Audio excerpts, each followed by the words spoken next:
पार्टियों की एक बैठक हो रही है, लेकिन ये कितनी पीड़ा की बात है कि श्रीमान अरविंद केजरीवाल बेंगलोर चले गए हैं जब दिल्ली डूबी हुई है,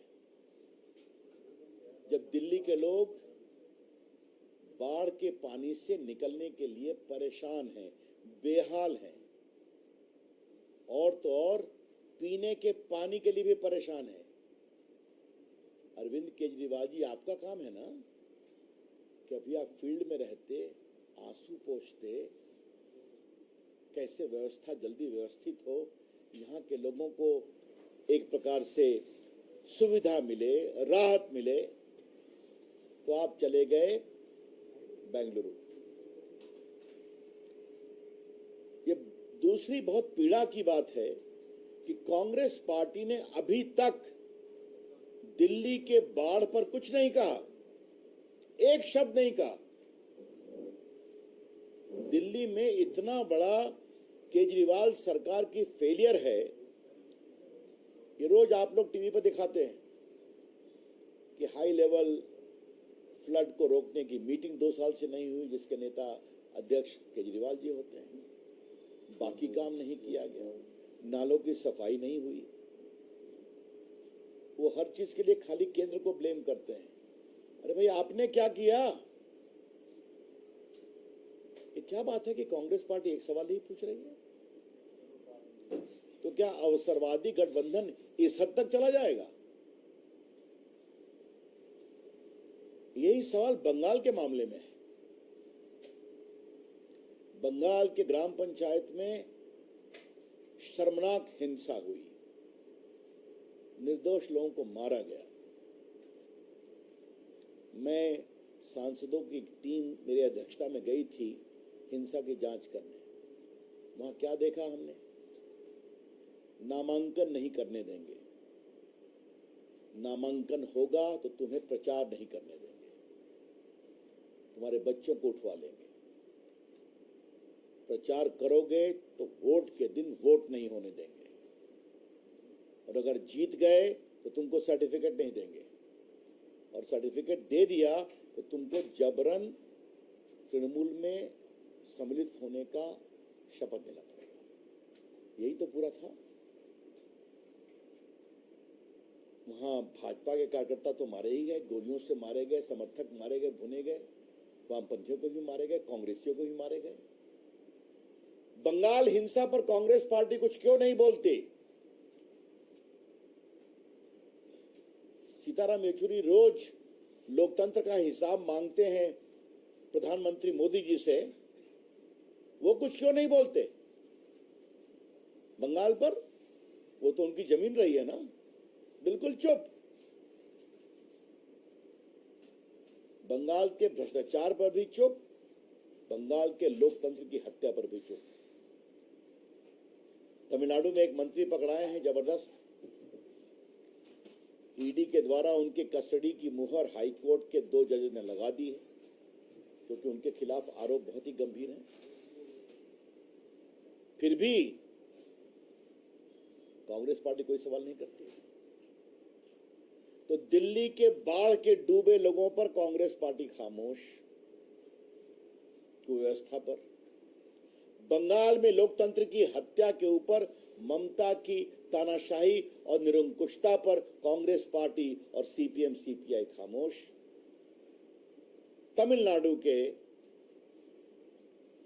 स्पष्ट भ्रष्टाचार पर भी खामोश। यही अवसरवादी गठबंधन मिल रहा है बेंगलोर में। तो वहां गठबंधन की राजनीति पर बात होगी कि ट्रेनिंग कैसे होता है, फ्लड का मिसमैनेजमेंट होता है, तो केजरीवाल की सरकार से सीखिए। लोकतंत्र का गला कैसे घोटा जाता है, तो ये जरा ममता जी से सुनिए। शिक्षक घोटाला कैसे होता है, तो ममता जी की सरकार से सुनिए। कोयला घोटाला का नया स्वरूप कैसे आता है, तो ममता जी के सहयोगियों को सुनिए। और चारा घोटाला, अलकतरा घोटाला में किस तरह से चारा खाया जाता है, अलकतरा पिया जाता है, ये आप लालू प्रसाद से सुनिए। इसी की ट्रेनिंग होगी ना वहां पर। ये बहुत पीड़ादायक है कि स्वार्थ में, अवसरवादिता में विपक्षी लोगों ने कुशासन को बिल्कुल दरकिनार कर दिया है।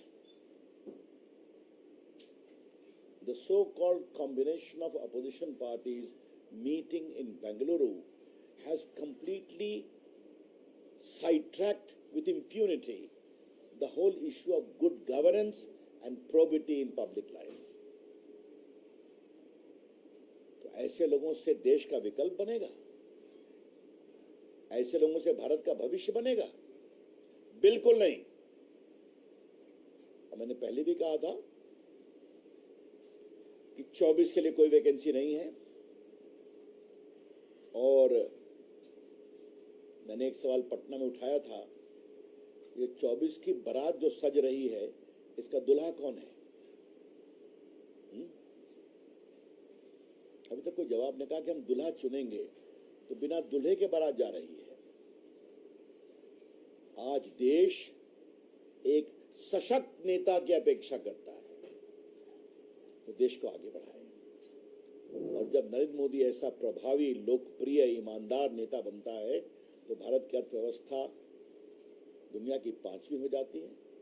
और अभी अमेरिका में, फ्रांस में, अबू धाबी में, जापान में क्या क्या सम्मान मिला, और भारत की विदेश नीति और कूटनीति में क्या क्या उछाल आया, हमने देखा है। तो यही होगा क्या? ये देश देख रहा है।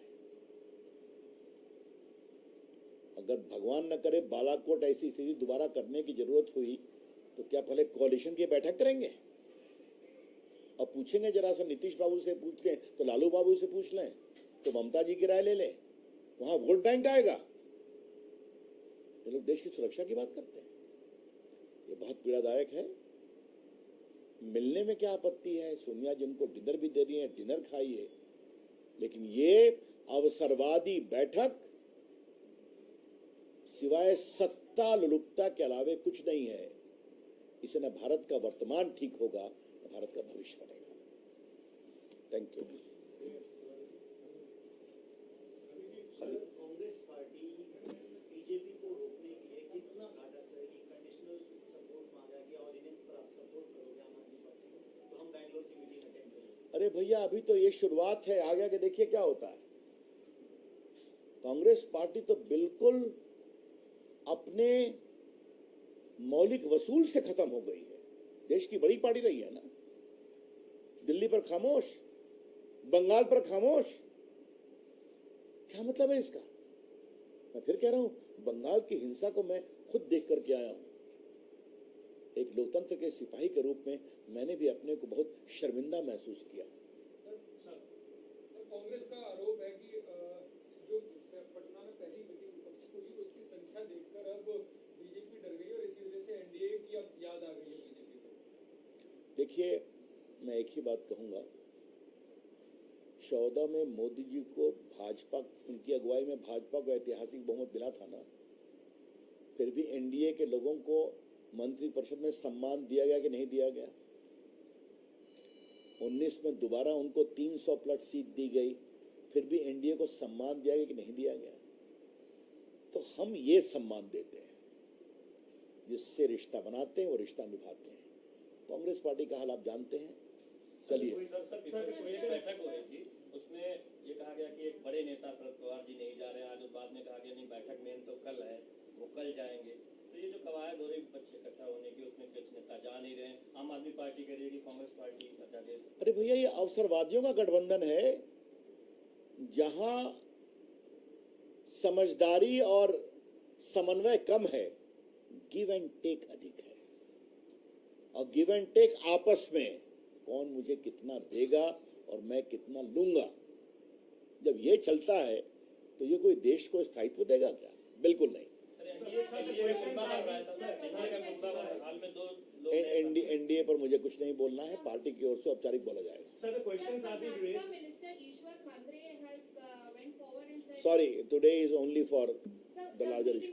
He said that like BJP was taken out of Karnataka, similarly Mahagathbandhan is going to win and Rahul Gandhi is going to become the Prime Minister. No one can be stopped from daydreaming. Okay? But for me, it is something very interesting. The Congress Minister of Karnataka is naming Rahul Gandhi as the future Prime Minister. Mamta ji, do you agree? Nitish Babu, do you agree? Mr. Stalin, do you agree?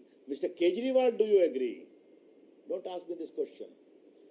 I understand Mr. Nitish Kumar is having glum face because he has not been declared the convener.